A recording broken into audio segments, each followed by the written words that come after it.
Welcome to Brainstorm MTG. I'm ELD, and this is Fast Effect Double Speed Magic: The Gathering from ELD's Time Vault Games in Bellingham, Mass. Here we have the finals of one of our weekly legacies. It's either a Wednesday night or a Friday night, not actually sure. We do F&M Legacy as well now, and we've got a Grixis control versus a Snow control. So Tristan looking to take advantage of the new Arkham's Astrolabe, Renin 6, and really push the limits of what his mana base can do. Grixis control, a greedy mana base, but more traditional. You're casting all sorts of different colored spells and have a ton of basics to boot. Grixis even often runs Blood Moon in its sideboard for decks that cannot operate underneath Blood Moon, despite Blood Moon potentially being a decent card against it. If you land a turn 1 Blood Moon against Grixis control, it's actually a real issue. No, it looks like he's got Arkham's Astrolabe too, which actually is chosen by this Thoughtseize. Leaves him with just a Lightning Bolt in hand for relevant cards. The rest was just mana. So this is a bit more of a mirror than I would have guessed. Looks like Nate rocking it on a budget here. Grabbing... is that a Steam Vents or a Stomping Ground? I think it's a Steam Vent. So blue-red represented, now black. Underground Sea played alongside Steam Vents here. Shocklands are actually optimal in the Death Shadows builds. More often than not in Legacy, they are not going to really cost you a match very often. But they are definitely worse than the real deal.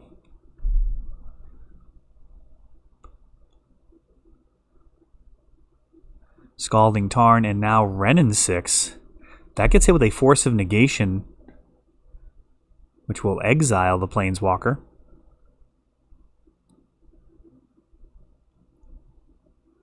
Both players building some resources. Brainstorm now for Tristan.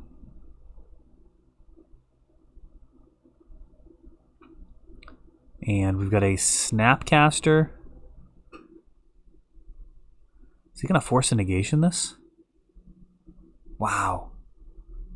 Super aggressive line here. Snapcaster into Force of Negation on a Brainstorm. Fatal Push takes care of the Snapcaster.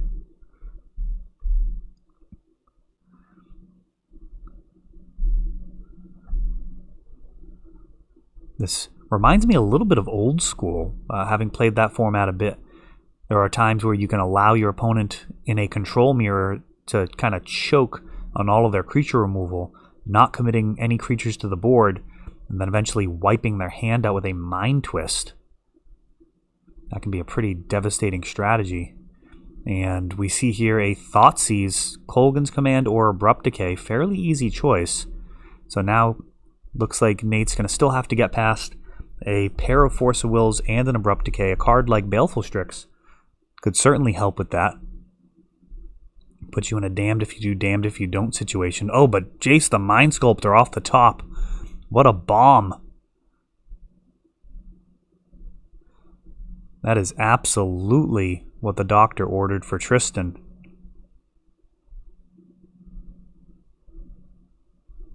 Angarth's Rampage. Testing if Tristan will Force of Will it, and he does. But he's got a second Angarth's Rampage.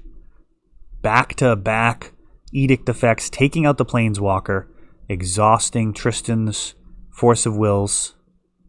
If he's got one card left in hand, that's going to be the Abrupt Decay. Lightning Bolt clears this Plague Engineer.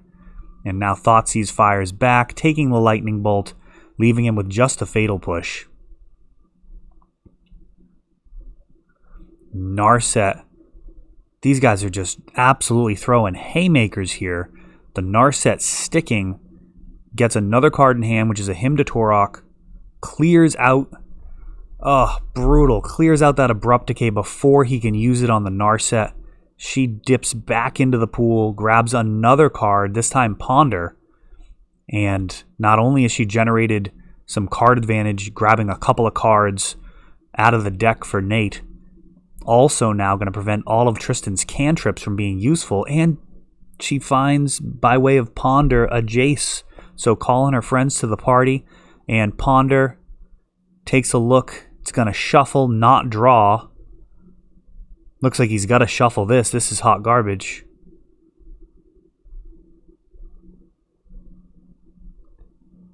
So Ponder being used just to shuffle.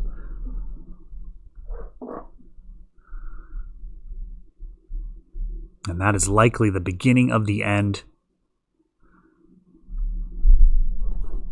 Facing down Jace and Narset, a pair of blue planeswalkers.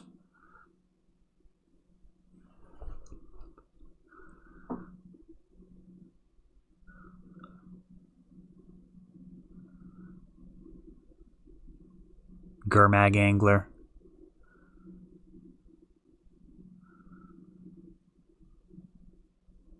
At this point, looks like he's just going to be able to win however he wants. Fate Sealing, attacking with Gurmag. Yeah, that is a brutal turn of events. All went completely out of hand once that Narset was able to stick around. Tristan almost able to break free there with a Jace, the Mind Sculptor, on his end. But those Angarth Rampages, one Force of Will, the other one clearing that Jace. And now we're moving into game number 2. As they look to their sideboards, we see Tarmogoyf for Tristan. A card that's always gone better along the control lines. It's interesting to see the Delver strategies that use Tarmogoyf, and they can be quite successful with it. It's a very legitimate card, very high power level, but push comes to shove, I've always liked Tarmogoyf better in a control shell. Just because the game, it gets better as the game goes longer. As the game progresses, as you do the things that you actually want to do anyways, it gets better. So you want to be fixing your mana base with fetch lands. You want to be improving your hand quality with brainstorms and ponders. You want to be destroying your opponent's creatures. And aggro strategies don't necessarily want to do that to the same degree. You might not want to actually kill your opponent's creatures. You might be better off racing against them and using your resources for other things. If you're already winning the race, you may not really care very much. You may just want to protect your own threats. So control, on the other hand, much more likely to want to eliminate the opponent's resources and, killing planeswalkers, killing creatures, blowing up potentially artifacts and enchantments. I've had some very large Goyfs playing in control decks. Usually in aggro decks, they kind of top out at a 4 or 5 power creature. We lead out here with Thoughtseize. That grabs a Ponder, still leaving him with Brainstorm, Snapcaster, some Arkham's Astrolabes. A land comes off the top, so Nate could be in pretty good shape here. Wasteland is responded to by Brainstorm. Tristan going to Brainstorm in response to that, and that'll likely be the end of his responses. Can't imagine he's going to be Force of Willing this Brainstorm. I believe Nate showed that he drew this Underground Sea off the top, if I remember his hand accurately.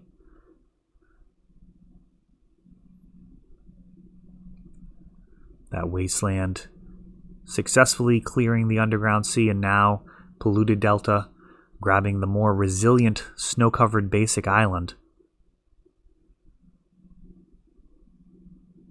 A real staple of the format now. Snow basics, bigger than they've ever been. Scalding Tarn for Tristan.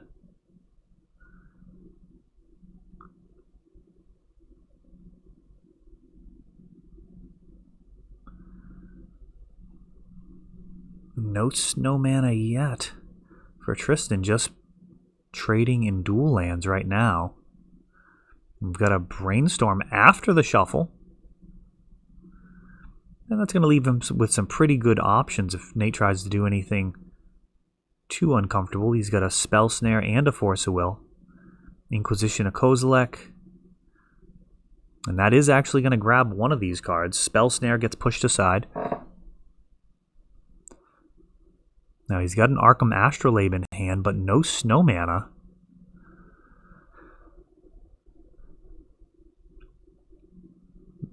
The Snow Mana hidden with the Brainstorm, I believe. Kept it safe. Spell Snare was taken instead, and now back-to-back Snowlands. Looks like 4 cards in hand for Nate. Snapcaster into Brainstorm. The Brainstorm gets Flusterstormed. Not the most potent play. Really only countering half of the card. Snapcaster himself sticks around. Brainstorm now.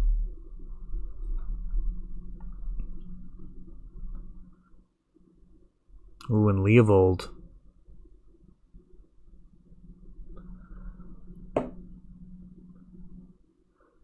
He's got the mana. Thanks to the Arkham Astrolabe, he can cast Leovold. Actually, he doesn't even need it. Doesn't even need the Astrolabe. Green, black, and blue available just with his mana base as is.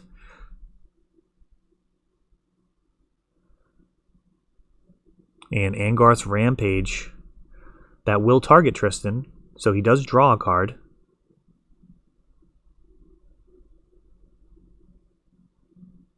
He draws a card, same result.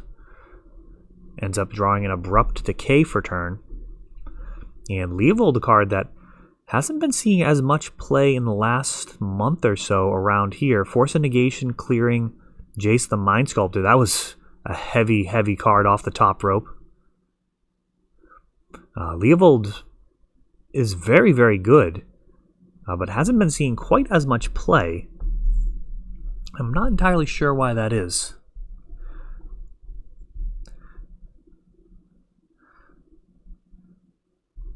Snapcaster clears Leovold. And now Tristan with his back up against the wall here. A pair of Snapcasters beating him down. Not what you expect when you're playing a Ren and 6 deck. You hope to be able to handle these type of X1s easily. And so far that is not the case. And now Liliana, the last hope, coming in.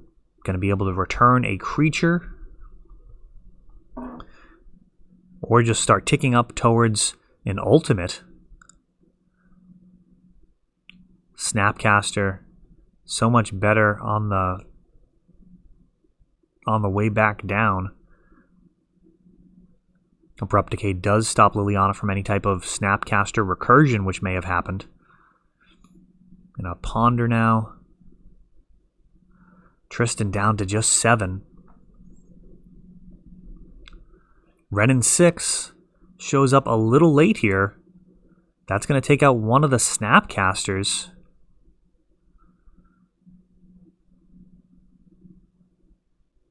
The other Snap, though, can just easily kill this Ren and 6.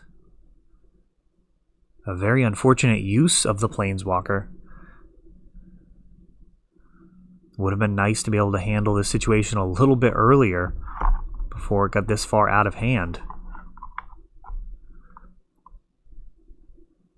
A Snapcaster. And this is a decision. So Snapcaster looks like he is resolving. Tristan's choosing a target. So it's a question of what he's going to go with. Jace the Mind Sculptor comes down.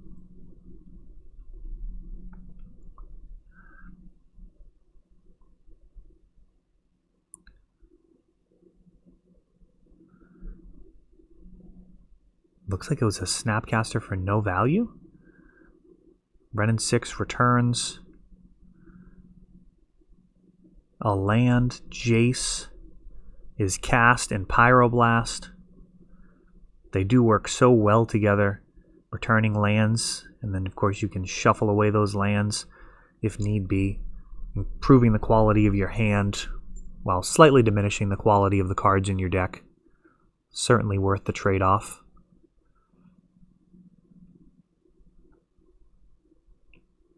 Lightning Bolt clearing Wrenn and 6.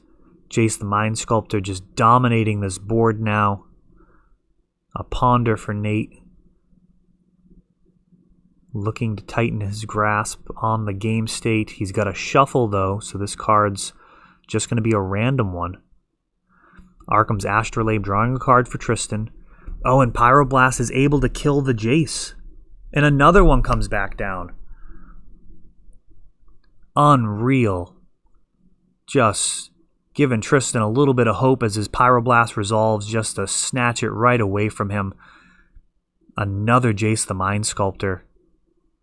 Just about the best thing you can be doing in this type of game state is just land a Planeswalker like that, have it go completely uncontested, and just start drawing cards, or potentially just march toward victory with Fate Sealing. Him to Torok, clearing 2 lands that he's been holding on to, hoping to make use of them with his Jace. And now the Hymn resolves. The Fate Seal resolves. The game likely almost resolved at this point. Jace ticks up towards that ultimate.